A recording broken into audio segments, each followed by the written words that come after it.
All right, thanks a lot, Kurt Menefee, alongside Jay Foreman and Tyoka Jackson. And guys, you know, the NFL is set up right now. 6 teams make it to the playoffs from each conference. But there's talk about expanding the playoffs and adding a 7th team from each, the NFC and the AFC, with only the number 1 seed getting a bye. I'll ask you point blank, Tyoka, do you think the NFL should expand the playoffs? Kurt, no. And think of it this way. Diamonds are scarce, and that keeps the value up. All right? And let's keep these playoff slots scarce. That creates competition. It forces innovation. It keeps the players working hard in the offseason. The coaches staying overnight. That happens for a reason. Sleeping on the couch happens for a reason. And if we start adding other teams in, extra teams, we devalue these playoff slots. I don't like it. I think it's a slippery slope. And where does it end? 7, 8, 9? No, not smart. I'm sorry, Ty, but I have to disagree. I couldn't disagree more. I'm all for expanding the playoffs for 2 reasons. 1, it brings more money to the players and obviously to the NFL. And then 2, you give everybody and every team in the playoffs a shot. When you think about the Green Bay Packers, New York Giants, and most recently, the Baltimore Ravens coming from the 6th seed to be Super Bowl champs, I think every player wants a shot, and that's what it will do. But here's my point. This is not Pop Warner, okay? This is the big leagues, okay? So we got to, get away from America. We want to give certificates to everybody who wants to participate. That's fine. But this is grown men getting paid to play this game, right? Yeah. And these slots are hard to get. Making the playoffs was a big deal. When you start adding extra slots, to me, it just devalues the whole deal. The NFL is huge. It's number 1 in America because every game counts. You start adding extra teams, that devalues the attention that they get from week to week. I don't think the Shield needs that. But, Ty, when you think about towards the end of the regular season, when 5 of the 6 slots now are already slotted, when you add that extra one, those games, those last 2 or 3 weeks are going to be even more intense. And let alone going for that first slot to get that bye week is going to be even more important. So back when the Peyton Manning and the Colts were 11-0 and they could coast for the last 5 games, they can't do that anymore. So I think it's going to breed competition throughout 16 games. Well, guys, the way things are set up right now, there's still only 6 teams making the playoffs in each conference. But we see every year some team we didn't expect suddenly come out of nowhere, boom, they're in the playoffs or at least making a run for it. And on the flip side, we see a team that we expected to be at the top that winds up down a lot further. Take a look at the schedules, take a look at the teams involved, and I want each of you to give me a team that you think will surprise people either way. Start with you, Jay. My pick this year to be the surprise team and the breakout team is the Buffalo Bills. When you think about E.J. Manuel, the second year in Coach Marrone's system, along with drafting Sammy Watkins, along with bringing in Mike Williams, a former Pro Bowl wide receiver from the Tampa Bay Buccaneers, let alone to go along with the best defensive line in the NFL with Kiko Alonso. I think that's a recipe for perfection this year. I'm going to go the other way, Kurt. I know we're in the city of brotherly love, but I'm going to give no love to Philly. I think the problems are ready and right in front of you. All right, you got Nick Foles, who had a career year last year. I understand that. But now the tape's out on the guy. Okay, you lose a Deshaun Jackson, who really created all your mismatches. And the way you want to run offense, Philly, in terms of using the play clock to your advantage, that's all out now. All right, so I think defensive coordinators are going to zero in on trying to slow that offense down. I don't think they have a great defense, and they do a great job of running the football in that. But now the cat's out of the bag in terms of formations, hurry-up offense. I don't see Philly being more than a 10-win-game season. And I think in Philly, I think that the fans think it's going to be about 13 or 14. In the NFC East, the pattern is if you win the division one year, you lose it the next. So I think to go along with Ty, Philly probably won't make the playoffs this year. So we agree. Yeah, for once. All right. Yeah. Magic happens every now and then on television. How about that? It's a miracle. It's a Christmas miracle. Maybe one of these teams will have a Christmas miracle and get into the playoffs non-expanded style. Jay Foreman, Tyoka Jackson, thanks a lot. I'm Kurt Menefee. Back to you in New York. Thanks, Chip. We are live here with 12-year NFL veteran Tyoka Jackson, a.k.a. my brother from another mother. Tyoka, with all the hype these rookie quarterbacks are getting, Manziel, Bortles, and Bridgewater, are you in favor of starting a rookie quarterback? I think it's an individual decision for each team. So the answer is maybe, and I don't mean to hedge, but every team's different. If you got veteran defensive players, if you got a veteran running back, you can roll with a rookie, keep it close to the vest. If you have young players all around you that need leadership, starting a rookie quarterback might be a disaster. Every team's different, so it could possibly work. Being a 12-year veteran, old wily veteran at that, would you expect the coach to come and consult you first before making that decision? As a player, I'd love it. But as a coach, I think it would be a mistake. You know, he's got to have a leadership position. Leadership is not about consensus. It's about making the right decision at the right time for your team, and you just live with the consequences. Now, look, you got to do something, a big favor for me. Put all your hatred aside of quarterbacks and tell me which quarterback in 2014 starts first. That's tough to do, Jay, as you know, but I'm going to go with Teddy Bridgewater. I think in Minnesota, he has the skill set, played in a pro-style offense, Most importantly, I don't think there's a better quarterback on the roster. Adrian Peterson's getting older. They need to win now. Go with the best quarterback. In this case, it's the rookie Bridgewater. You heard it here first. RG3, Russell Wilson. Ty says Teddy Bridgewater. Back to you, Chip. Would you like $200 million in extra revenue? Who in the world wouldn't? Well, the NFL owners sure would, and so should the players. Yes, this would mean another playoff game, and player safety comes to mind. But let's not forget, people. Our job is to play professional football on the biggest stages in the world. With exciting playoff games in basketball and hockey playoffs, along with the World Cup going on, this is a perfect time for the NFL to expand its brand and capture a bigger audience. People love football, and playoff expansion will give the fans more of what they love. With the combination of parity and the intensity of 16 regular season games, the NFL will distance itself even more from the other sports in the future.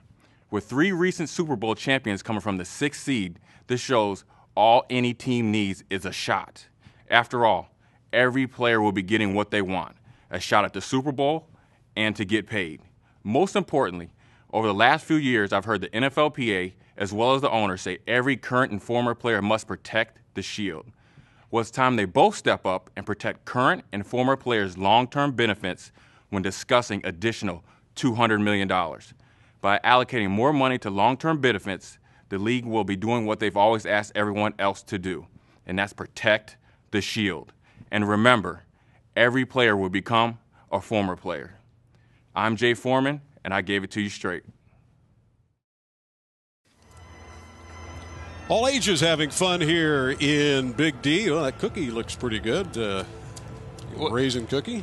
The opposites attract. There's one baby not having a good time, and one is having a great time with the cookie in her mouth.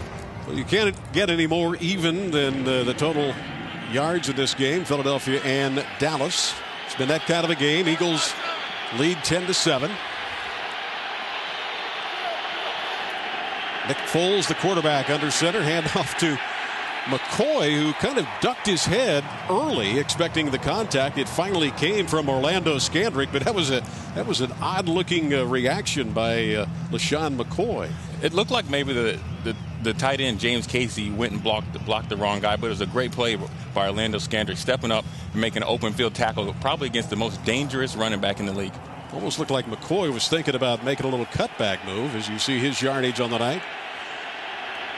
Trying to become Philadelphia's all-time single-season rushing leader.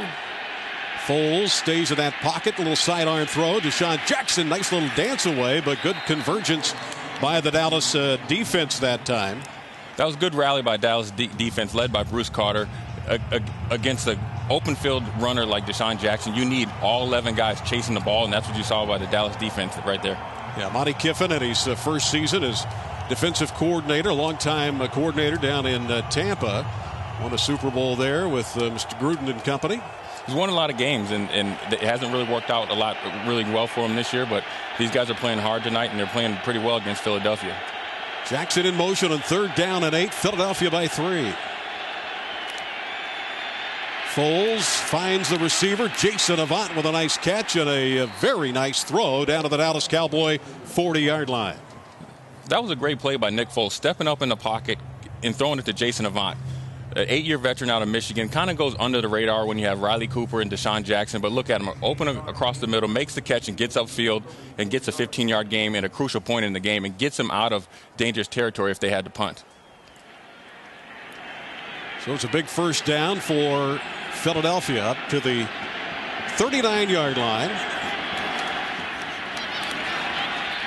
Hands it around in that pocket. Foles now some pressure as he throws it into the ground, and the Cowboys faithful looking for a flag, and they didn't get it. Well, anytime you see the pass rush come free like that, it's great coverage on the back. And you see Claiborne, you see Carr and Scandrick all locking their guys up, is allowing Hayden and Wynn to get to the quarterback. And Nick Foles had nowhere to go through the ball, and it was a great play by the Dallas defense as a whole. That is team defense, and that's how you play well in big games, team defense. And I know Monty Kiffin is happy about that. No flag on that play. Jason Avant was in the area. So it sets up 2nd down and 10. We're in the second period, 6:17 to go in it. Under center this time, Foles to McCoy. Nice little cut back to the left. He's across midfield and inside Dallas territory at the 45-yard line. Just a nice little move by McCoy. It was a great play call by Chip Kelly. Tried to pass it a couple times, didn't have any success. Now let's go back to the NFL's leading rusher and Shady McCoy. And you see what makes him so dangerous. Sets up his blocks, sets up his defenders, and gets a 12-yard gain when they have been struggling on offense. And this is a big play guy waiting to happen. So the Eagles on the move. They're leading 10-7. Foles in trouble, and down he goes as Jarris Wynn got in there for the sack.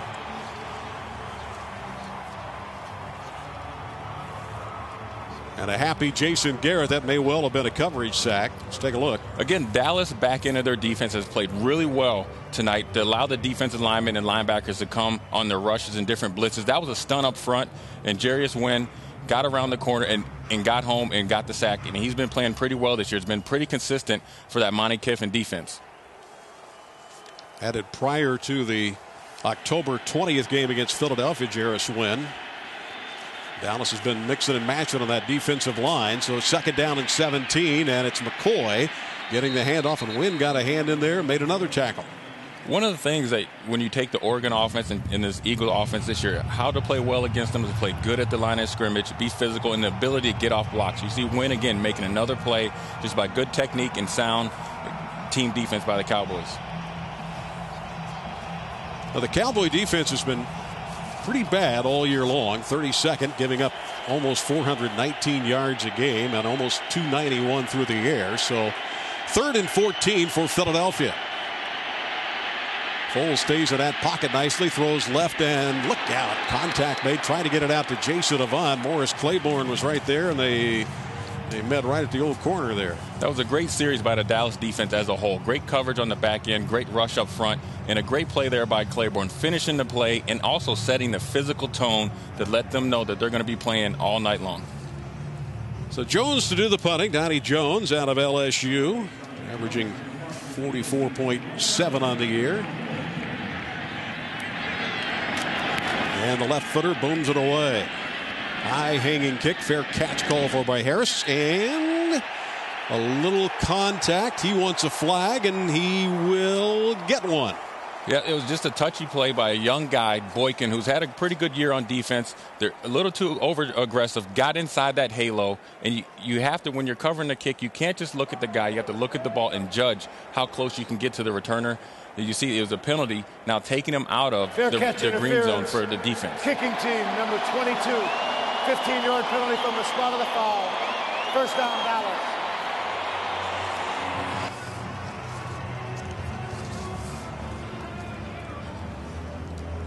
You see Boykin here covering the kick. He's looking, and he lost contact with the returner. And when he looked up, there he was, and it was a touch penalty, but it was a penalty. So Philadelphia continues to lead in Big D.